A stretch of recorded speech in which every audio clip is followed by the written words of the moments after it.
of Hubbart's Bridge near Boston, when built out of straw, wasn't he? That's right, yeah. The story starts really with Zebedee wheat, which is a variety of wheat that Paul produces on the farm for Weetabix. And he happened to go onto the website, Weetabix's website, and saw that they were running a competition for wheat art. And the families all get together, and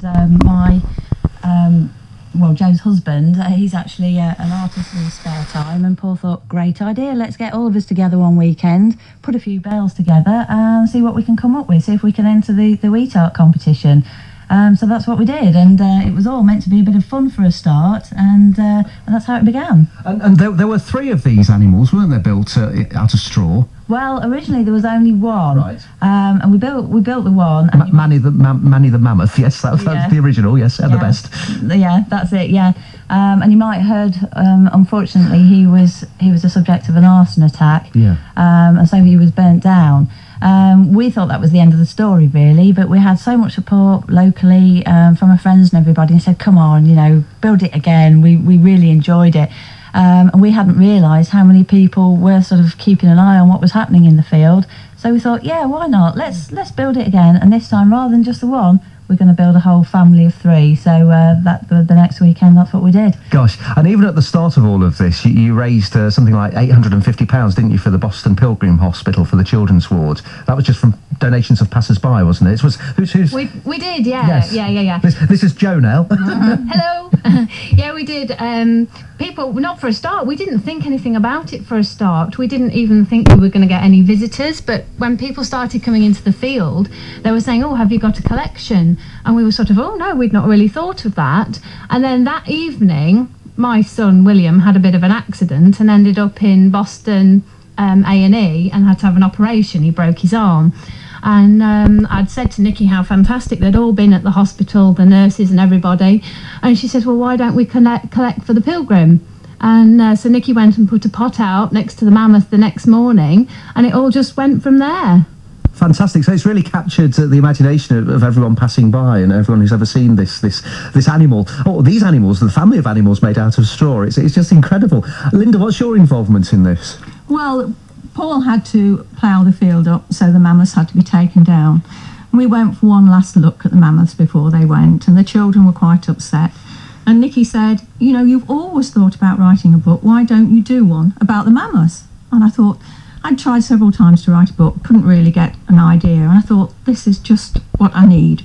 We'd gone through so many emotions as a family with the mammoths. We'd gone through, when we first started, excitement and hope, and then we had it all dashed when it was burnt down, but the people of Boston and the people around Boston and the press just all got behind us and encouraged us to carry on again, and we've got the hope to do it, and so we just got on and did it again with more determination and effort this time. And I thought it's a story in itself. So it gave you inspiration? Absolutely, and we really wanted to keep the memory alive for the children. You wanted to capture that in a book, yes, didn't you? Yes. You want it all written down, because it was just such an amazing time for us. And so really, it was a story in itself. I mean, stories just have the ups and downs and so many twists and turns. So really, it was like living through the pages of a book, really. So it was quite a simple thing to do. This is actually set in Boston, is it? The stories of is it the stories of Mambo, is it? Well, we had to change the name, right. So we changed Mambo's name. Well, Manny's name into Mambo. Yes. So that we didn't run into any copyright issues. Yes. And yes, it was in Boston. That's where Nikki and Paul live, and that's where the Mammoth was built. Yes. And is it most of the funds from this book, the profits, go to charity? Well, we decided, I mean, originally it was just for the grandchildren, but then several people said, oh, you'd said to your friends, hadn't you, yep, that, we're doing this book, and oh, let us have a copy. And then Paul was on the committee of the Macmillan, and so we decided that probably if so many people wanted to read it, perhaps we could go a bit further and support Macmillan, because we did think that all the emotions we went through when we were building Mambo represented a lot of the emotions that Macmillan to us represent. And so we thought that was a really worthwhile charity to support. And Excellent. So that's how it's all evolved, really. And when is the book out?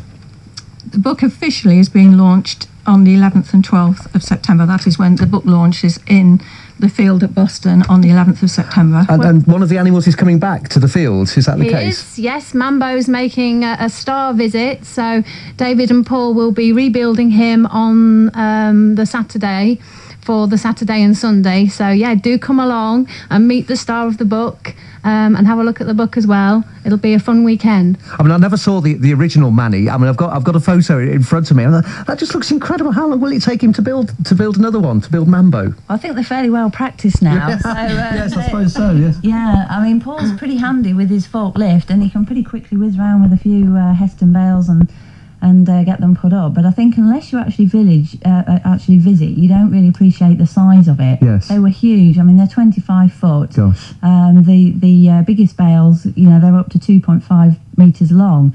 So for the children that visit, it's quite amazing just to see the sheer size of Mambo. So yeah, it's worth a visit. So the official unveiling again of Mambo is on September the 11th? That's right. To launch the book. And I'm also told there's going to be a surprise sculpture the following weekend. Is that just rumour or...? No, that's right. Well, originally the sculptures were made last year to enter a competition. We're going to be re-entering the competition this year, but we thought that people just love Mambo so much that we'd put him up again this year, and then we're either going to keep him up, we're not sure, or we might well take him down to make way for the new sculptures the weekend after. Fantastic. And the book's on sale from Boston West Golf Centre, and it will be. Yes. It's several outlets, actually. Yes, yeah, several outlets are going to support us. And Amazon as well, actually. Yes, yeah, I mean, any book seller, you can go in and order one. Yeah. Brilliant. Well, I mean, it's an incredible story, great inspiration, and it's very heartwarming what you've done, and I wish you great success with it. We look forward to seeing Mambo in the field at Herbert's Bridge again, September the 11th, September the 12th. Thank you. Thank you very much. Thank you. That's a surprise sculpture as well. It's all happening in Lincolnshire, isn't it?